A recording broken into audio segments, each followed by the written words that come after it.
Então, bora lá, revisão, sétimo ano, capítulo 3, Brasil. Então, o que vocês estudaram sobre o Brasil lá desde o capítulo 3 do começo do ano? Então, aprenderam que o Brasil ele é o quinto maior país do mundo. Então, ele é muito grande em extensão territorial, pensando que nós temos 200 países, o Brasil é o quinto maior. Brasil tá, que eu coloquei sexto, mas atualmente o Brasil ele é a sétima população mundial, tá? Desculpa. Então nós temos a sétima maior população.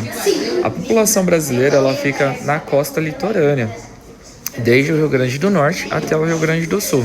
Então mais próximo à costa litorânea. São Paulo fica próximo à costa litorânea, tá? Rio de Janeiro, Bahia, até Minas Gerais, por mais que não tenha litoral, tal, tem bastante gente. Por que a maior parte fica nessa costa litorânea? Por conta do processo de colonização. Então, quando os portugueses chegaram, eles começaram a criar os núcleos urbanos próximos à costa litorânea. Fundaram lá as capitanias hereditárias, que eram 15 faixas de terra, e lá começaram a desenvolver as cidades e lá ficaram a maior parte da população. O movimento para poder, povoar o centro-oeste e a região norte parte aí do século passado, então há um movimento recente. Na região norte, por conta do fator natural, né, a Amazônia bem preservada comparado a outros biomas brasileiros, concentra também a maior parte dos nativos indígenas, tá? Com relação à natureza, acabaram escolhendo essa área para ter o maior povoamento deles. Depois aqui, natureza, próximo tópico. Brasil, então, ele tem predominante um clima tropical. Existem outros climas também, mas a maior parte é de um clima tropical, com as 4 estações do ano, com 2 estações do ano, uma bem quente e úmida, outra menos quente e seca, que a gente chama de inverno. A vegetação que nós temos, a maior parte, né, vegetação equatorial. Temos também a vegetação tropical, né, da Mata Atlântica, se bem que ela está bem destruída, resta apenas 7% dela. Temos uma grande biodiversidade no que se refere à fauna e à flora. Temos o maior volume de água, tá? O Rio Amazonas. Temos o maior aquífero, que é dado o nome de aquífero Saga, também chamado de aquífero Amazônia ou Alter do Chão. Então são esses 3 nomes. Temos o aquífero Guarani, que é gigantesco em extensão territorial. Tá, ele é o maior em extensão, mas em volume de água é o da Amazônia. Então o aquífero Guarani ele se estende até pelo Paraguai, Argentina, então é um aquífero muito grande. Temos também os rios voadores, que é o maior volume de água em estado de evaporação, fica na região norte. No Brasil nós não temos atividades tectônicas fortes, tá? A maior parte do relevo brasileiro é de planaltos. Não temos montanhas por conta dessa falta de tectonismo. E por último, agora tem o recurso colonial. Aprenderam também até em história que alguns produtos foram de muita importância para o desenvolvimento territorial nacional. Um exemplo, a cana-de-açúcar, onde fundaram as capitanias através do plantio da cana. O objetivo nas capitanias era plantar cana-de-açúcar. Tivemos aí a exploração do pau-brasil. Tivemos depois a extração do látex, as drogas do sertão, o látex para poder produzir pneus de carro, para vender até para grandes empresas como Ford, GM.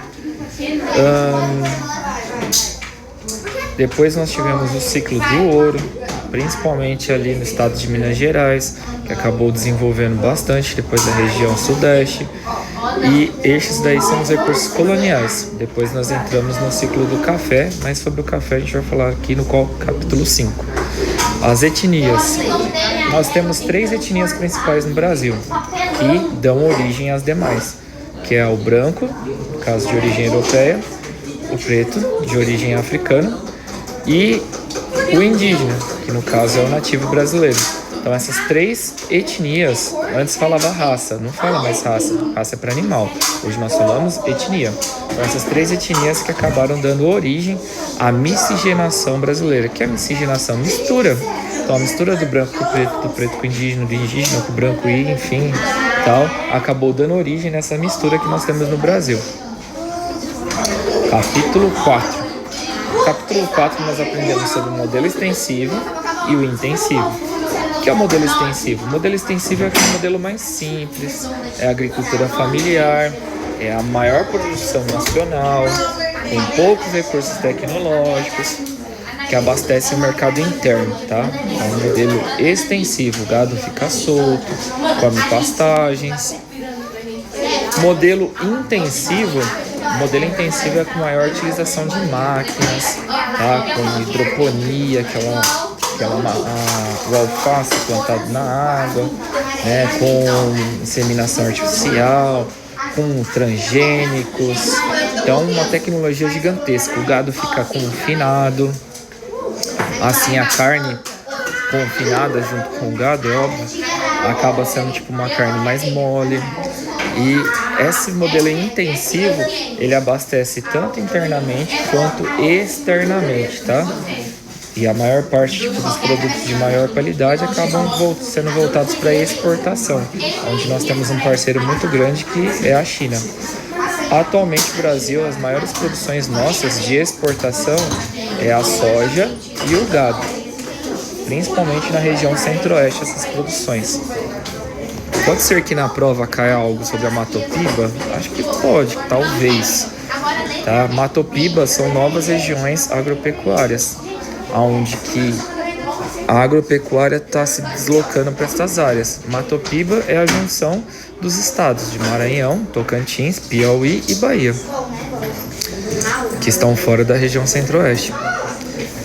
Êxodo rural. Então, o êxodo, saída do campo para a cidade.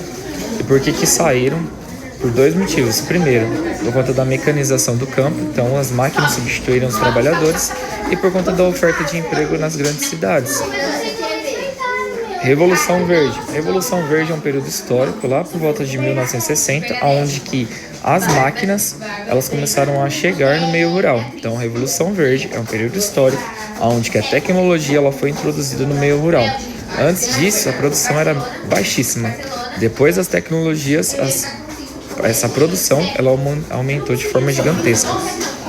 Concentração fundiária. Se você pensar nas terras brasileiras, a maior parte delas estão nas mãos de poucas pessoas. Nós chamamos isso de concentração fundiária. Muitas terras nas mãos de poucas pessoas. O que seria necessário fazer então para diminuir essas desigualdades? Uma reforma agrária.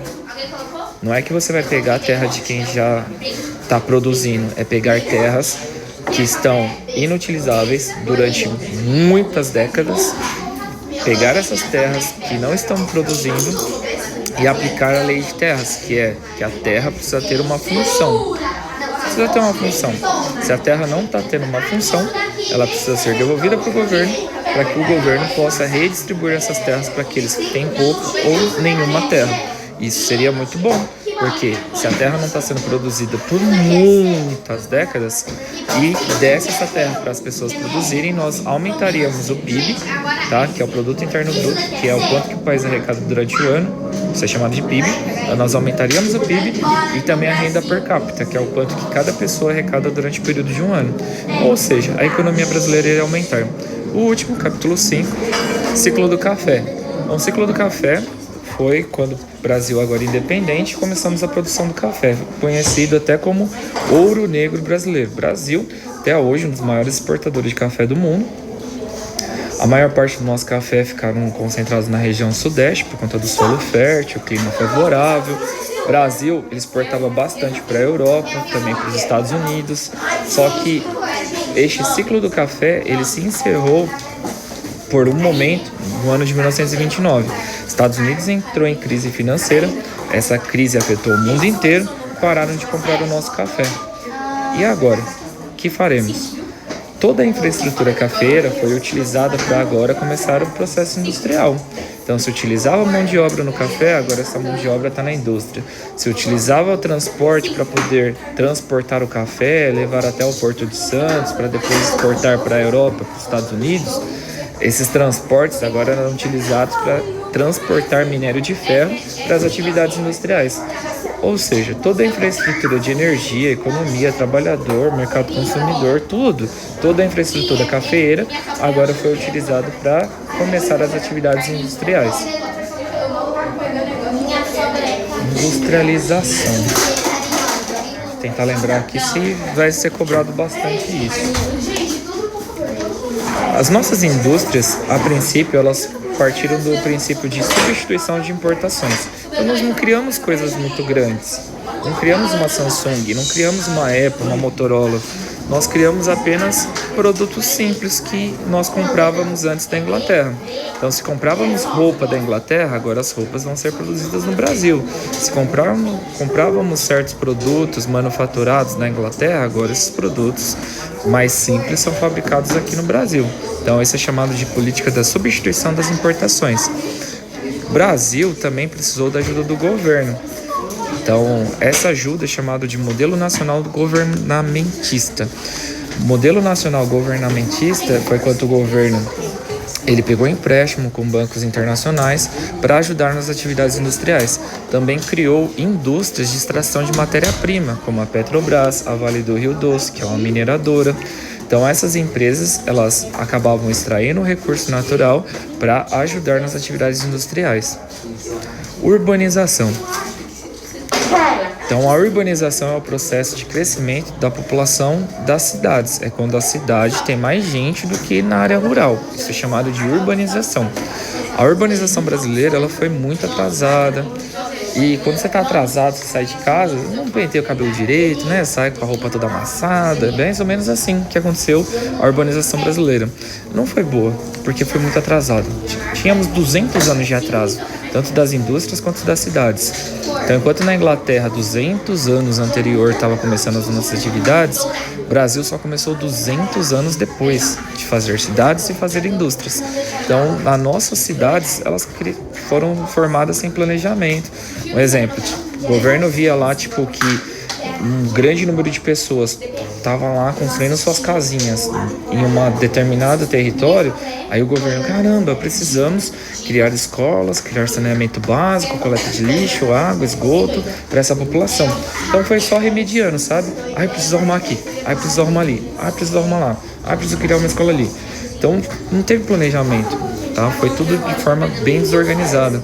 E isso justifica, as cidades, não só do estado de São Paulo, mas do Brasil, ser tão carentes, principalmente de saneamento básico. Metade da população brasileira não tem acesso ao saneamento básico. E já entramos no próximo tópico, que são os problemas urbanos. Quais são os problemas urbanos? Então, falta de aterro sanitário, tá? Temos muitos lixões, infelizmente. O lixão tem um grande problema, que causa chorume, infiltra no solo, causa poluição dos rios. Os agrotóxicos, o Brasil é um dos que mais utilizam agrotóxicos proibidos do mundo. Isso é um mega problema, os agrotóxicos poluem tanto os alimentos, quanto o solo, quanto a fauna, quanto a flora, enfim.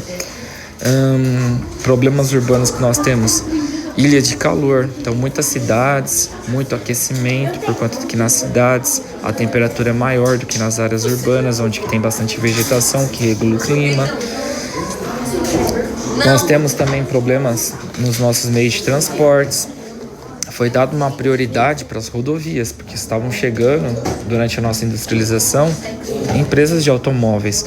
Essas empresas de automóveis precisavam de rodovias, de asfalto, então foi dada uma prioridade para as rodovias, e as nossas ferrovias, que são muito mais baratas, acabaram sendo deixadas de lado. E as ferrovias, se tivessem ali um investimento maior, nós teríamos até produtos mais baratos. Um exemplo, lá na Europa, tem ferrovias que interligam o continente inteirinho. Com uma passagem de trem, você às vezes atravessa 3, 4, 5 países. Aqui no Brasil, com uma passagem de trem, você não sai nem do estado de São Paulo. E isso é um problema muito grande, porque as rodovias elas são muito caras em manutenção, comparadas com as ferrovias.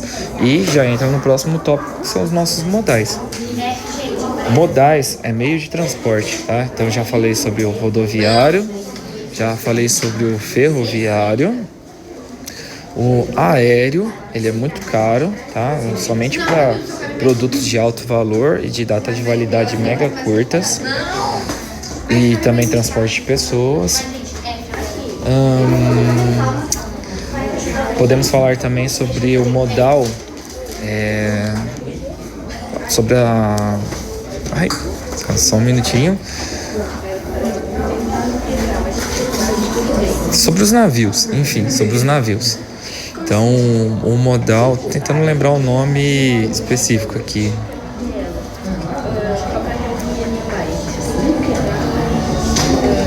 É marítimo, vai.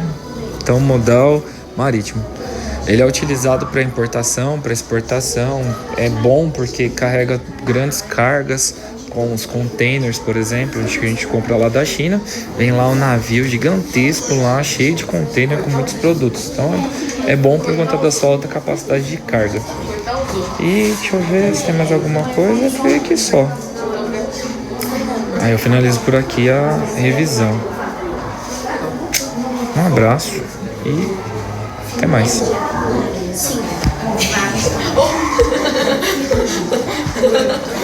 Pode ser que caia o maior porto do Brasil, que é o Porto de Santos. Aí fica aí a última dica.